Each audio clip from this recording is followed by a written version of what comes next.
Fisher में क्षारसूत्र विधि द्वारा उपचार कैसे करते हैं। नमस्कार दोस्तों, मैं डॉक्टर सुनील। मैं आज आपको बताऊंगा फिशर में हम लोग अपने पेशेंट को कैसे क्षारसूत्र विधि द्वारा उसका पूर्ण रूप से उपचार करते हैं। तो उससे पहले हम लोग थोड़ा सा बात करेंगे फिशर के बारे में। तो फिशर जनरली दो टाइप के होते हैं, एक्यूट फिशर और क्रॉनिक फिशर। फिशर दो टाइप के होते हैं, एक्यूट फिशर और क्रॉनिक फिशर। एक्यूट फिशर में क्या होता है, व्यक्ति के जो गुदाद्वार होता है उसमें मलद्वार में जो एक कट लग जाता है। कट लगने के कारण क्या होता है, वहां पे ब्लीडिंग होती है। तो अगर ये सिम्टम जो होता है अगर 6 हफ्ते से ज्यादा अगर होता है तो फिशर जो होता है कन्वर्ट हो जाता है क्रॉनिक फिशर में। यानी 6 हफ्ते तक अगर पेशेंट जो है ट्रीटमेंट नहीं लेता है तो एक्यूट फिशर कन्वर्ट हो जाता है क्रॉनिक फिशर में। और क्रॉनिक फिशर में जब व्यक्ति का जो फिशर होता है वो क्रॉनिक फिशर में कन्वर्ट हो जाता है तो कुछ चीजें वहां पे देखने को मिलती है। जो फिशर का बेड होता है, यहाँ पे आप देख सकते हो, जो यहाँ पे जो एक लॉन्गिट्यूडनल कट है, इसी को हम लोग कहते हैं फिशर। ये हमारा एनल कनाल है और ये रेक्टम का एरिया है, ऊपर की तरफ लेवेटर एनाई मसल्स, और ये ब्लू कलर में मैंने दोनों साइड जो बनाया है इसे हम लोग कहते हैं इंटरनल स्पिंटर। बाहर की तरफ इसे हम लोग कहते हैं एक्सटर्नल स्पिंटर। तो एक्यूट फिशर में क्या होता है, व्यक्ति का जो गुदाद्वार होता है उसमें एक फ्रेश कट लग जाता है। अगर एक्यूट फिशर का उपचार नहीं किया गया तो वो कन्वर्ट हो जाता है क्रॉनिक फिशर में। जब फिशर क्रॉनिक फिशर में कन्वर्ट होता है तो नीचे की तरफ फिशर का जो अल्सर बेड है उसके नीचे की तरफ स्किन टैग बन जाता है, जिसे हम लोग सेंटिनल टैग बोलते हैं। ये आप ब्लू ब्लू में देख रहे हो जो मैं बनाया हूं, इसे हम लोग कहते हैं स्किन टैग। ये क्रॉनिक फिशर में देखने को मिलता है। क्रॉनिक फिशर में स्किन टैग बन जाता है। तो हम लोग करते क्या है, और ऊपर की तरफ एक चीज और बन जाता है, हाइपरट्रोफाइड पैपिला। ऊपर की तरफ हाइपरट्रोफाइड पैपिला बन जाता है और नीचे की तरफ स्किन टैग बन जाता है, ये स्किन टैग।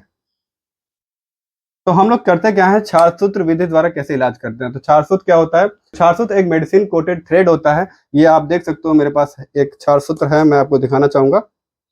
ये आप देख सकते हो, ये होता है क्षारसूत्र। इसमें जो होता है आयुर्वेदिक मेडिसिन होती है, उसकी लेयर बाय लेयर कई सारी कोटिंग करके ये जो थ्रेड होता है इसको तैयार किया जाता है।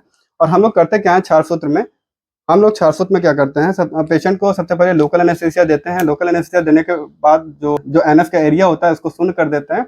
सुन्न करने के बाद क्या करते हैं, हम लोग इसी क्षारसूत्र को जो मैंने आपको दिखाया था इसको हम लोग लाइगेट कर देते हैं। इसको हम लोग लाइगेट कर देते हैं, ये क्षारसूत्र द्वारा इसको लाइगेट कर देते हैं। लाइगेट कर ये यहाँ पे लाइगेट कर देते हैं, लाइगेट कर देते हैं। क्षारसूत्र के 3 कर्म होते हैं, छेदन, भेदन, लेखन, यानी इंसिजन, एक्सीजन एंड स्क्रैपिंग। ये क्या करता है, जो फिशर का बेड होता है, जो फिशर का यहाँ पे आप जो बेड देख रहे हो, यहाँ पे जो अल्सर बेड बन जाता है क्रॉनिक फेज में, जो फिशर का बेड होता है इसको सही करता है। इसकी कटिंग भी करता है, क्यूरेट भी करता है और हीलिंग भी करता है। और जो स्किन टैग यहाँ पे आप देख रहे हो, जो स्किन टैग है इसको भी कट करके पूर्ण रूप से मात्र 20 से 25 दिन में, कुछ लोगों में 30 दिन तक भी चला जाता है, लेकिन 25 से 30 दिन में पेशेंट जो होता है पूर्ण रूप से ठीक हो जाता है।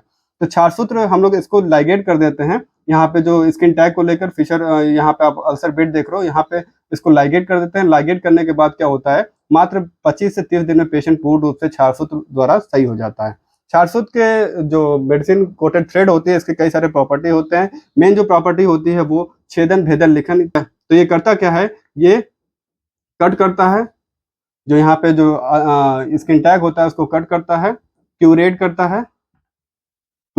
है और हीलिंग भी करता है। इसके 3 काम होते हैं मुख्यतः, कटिंग, क्यूरेट और हीलिंग।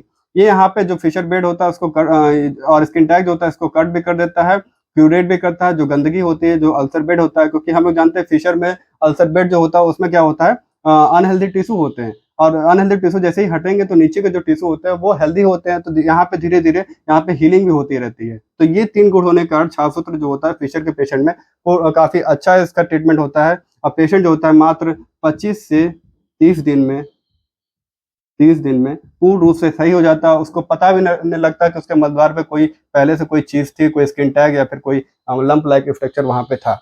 तो ये क्षारसूत्र द्वारा इलाज हम लोग करते हैं। कभी कभी क्या होता है, फिशर जब क्रॉनिक फेज में पेशेंट पहुंच जाता है तो ये जो आप स्पिंटर देख रहे हो, इंटरनल स्पिंटर जो देख रहे हो आप और एक्सटर्नल स्पिंटर, ये स्पाज्म चले जाते हैं। क्योंकि फिशर में व्यक्ति को मल त्याग करने के बाद दर्द होता है तो यहाँ पे जो स्पिंटर होते हैं वो स्पाज्म में चले जाते हैं। यानी स्पाज्म में जाने के कारण यहाँ पे जो एनल कनाल, जो गुदा नलिका होती है, ये थोड़ा सा नैरो हो जाती है, थोड़ा सा सकरा हो जाती है। तो यहाँ पे काफी व्यक्ति को मल त्याग करने में समस्या होती है। तो हम लोग क्या करते हैं, स्पिंटर स्पाज्म के कंडीशन में क्या करते हैं, जब व्यक्ति का जो स्पिंटर स्पाज्म चला जाता है तो उसमें हम लोग क्या करते हैं, जो क्षारसूत्र लाइगेट करते हैं वो थोड़ा सा स्पिंटर को भी इन्वॉल्व करके लाइगेट करते हैं। ये आप देख सकते हो बिल्कुल ऐसे। ये जो इंटरनल स्पिंटर है इसको भी इन्वॉल्व करके हम लोग लाइगेट कर देते हैं। तो क्या होता है, हम लोग जानते हैं इंटरनल स्फिंक्टर हमारे एनल टोन को, जो गुदाद्वार का टोन होता है, इसको मेंटेन करता है। तो इसको क्या करते हैं, इसको थोड़ा सा लाइगेट कर देते हैं, तो एक यहाँ पे जो स्पाज्म होता है स्फिंक्टर का, वो रिलीज हो जाता है। स्पाज्म जो होता है वो रिलीज हो जाता है। स्पाज्म रिलीज होने के कारण क्या होता है, जो गुदा नलिका होती है वो थोड़ी सी चौड़ी हो जाती है और व्यक्ति को मल त्याग करने में समस्या नहीं होती। तो ये हम लोग क्षारसूत्र विधि द्वारा पूर्ण रूप से जो फिशर के पेशेंट होते हैं उसका इलाज करते हैं, और मात्र 20-25 से 30 दिन में व्यक्ति पूर्ण रूप से सही हो जाता है। तो ये होता है क्षारसूत्र विधि द्वारा फिशर में जो हम लोग ट्रीटमेंट करते हैं अपने पेशेंट को, तो इसी विधि द्वारा हम लोग ट्रीट करते हैं। अगर आपको मलद्वार संबंधित बीमारी है, कोई भी है, तो सबसे पहले आप डॉक्टर से जरूर कंसल्ट करिए। वीडियो आपको अच्छा लगे तो लाइक शेयर सब्सक्राइब जरूर करिएगा। जिन्हें भी मलद्वार संबंधित बीमारी है, जिन्हें भी फिशर की समस्या है, आप इस वीडियो को जरूर शेयर करिएगा। और क्षारसूत्र एक आयुर्वेदिक विधा होती है, आयुर्वेदिक थेरेपी होती है, पैरासर्जिकल प्रोसीजर होता है, जिसके द्वारा हम लोग मलद्वार संबंधित बीमारियों में, जैसे पाइल्स हुआ, फिशर हुआ, फिस्टुला हुआ, और भी एक बीमारी हुआ जैसे हम लोग कहते हैं पाइलोनाइडल साइनस, तो ये कुछ बीमारियां होती है जिसमें हम लोग क्षारसूत्र थेरेपी द्वारा इसका इलाज करते हैं। और बेस्ट चीज ये होता है, इसके बाद व्यक्ति का रिकरेंस रेट यानी दोबारा होने के चांसेस बहुत ही कम रहते हैं। तो ये होता है क्षारसूत्र। बहुत बहुत धन्यवाद।